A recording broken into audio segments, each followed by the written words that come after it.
Kongeye kubashimira bakunzi mukunda kudukurikirana kuri Facebook no kuri YouTube. Amahoro y'Imana bane namwe. Tugiye kuganira ijambo ry'Imana. Turaganira ijambo ritubwira ngo gukunda Imana kuruta ibindi vyose. Muri iyi si abantu bakunda ibintu byinshi, abantu barakundana, abantu bakunda umupira, abantu bakunda amasinema, abantu bakunda udukino dutandukanye. Usanga abantu benshi bakunda telefone kurusha ibindi byose. Ivyo bintu byose ukuntu abantu babikunda, yaba ariko bakunda Imana, iyi si tubako iba ari paradizo. Uravye umwanya babihebera, abantu bararabicaye bakurikirana ku ma Facebook no kuri WhatsApp, bandikiranira umunezero.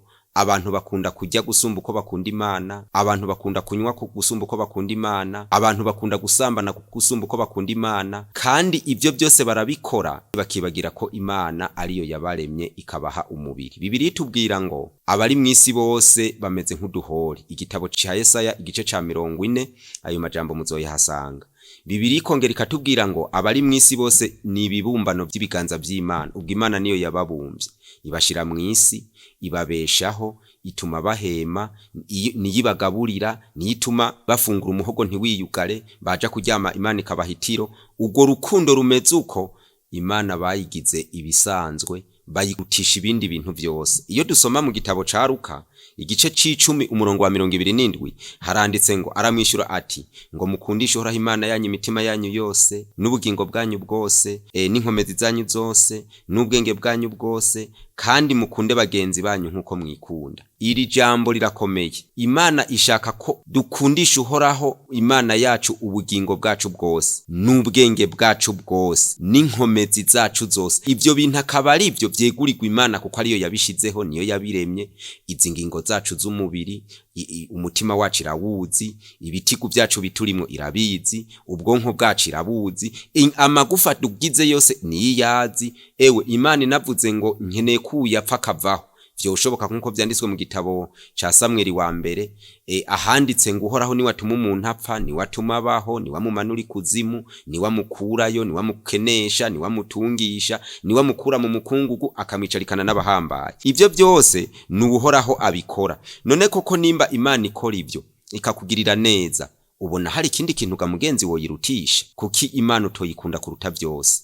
Raba uwo mupira uri kuraraba, ayo maso urabisha niyo yaguhaye. Raba ubwo bwenge bwawe bushiramwo ivyiyumviro byose by'iminezero yo muri munsi y'ijuru, ni Imana yabiguhaye. None iyo Mana ibihombeyemo, igize kuguhomba ntuyubashe kandi ariyo yagushizeho. Ni nka hahandi ijambo ry'Imana ritubwira ngo mbega ikibumbano wabumbye itafari ukarishira ngaho rigaca rikubwira ngo nyigirayo, mbere rikagenda rikwanka. Uko kuntu Imana twayisuzuguye. Ivyanditswe byera biratubwira mu gitabo ca Yesaya 13 ku murongo w'9 haranditse ngo Imana izokwimara ishavu, izimara gahinda kuko abantu bayisuzuguye. Igitabo cyo gusubira mu vyagezwe 6 umurongo wa 5 basubiyemwe aya majambo tumaze gusoma haruguru muri Luka havuze ngo kandi mukundishe Uhoraho Imana yanyu imitima yanyu yose n'ubugingo bwanyu bwose n'inkomezi zanyu zose. Kandi iyo dusabwa gukunda Imana tukayikundisha n'imitima yacu n'ubwenge bwacu bwose, niho Imana ibona ko natwe tuyikunda, maze ikazodutegurira kuzotwijanira mu ijuru.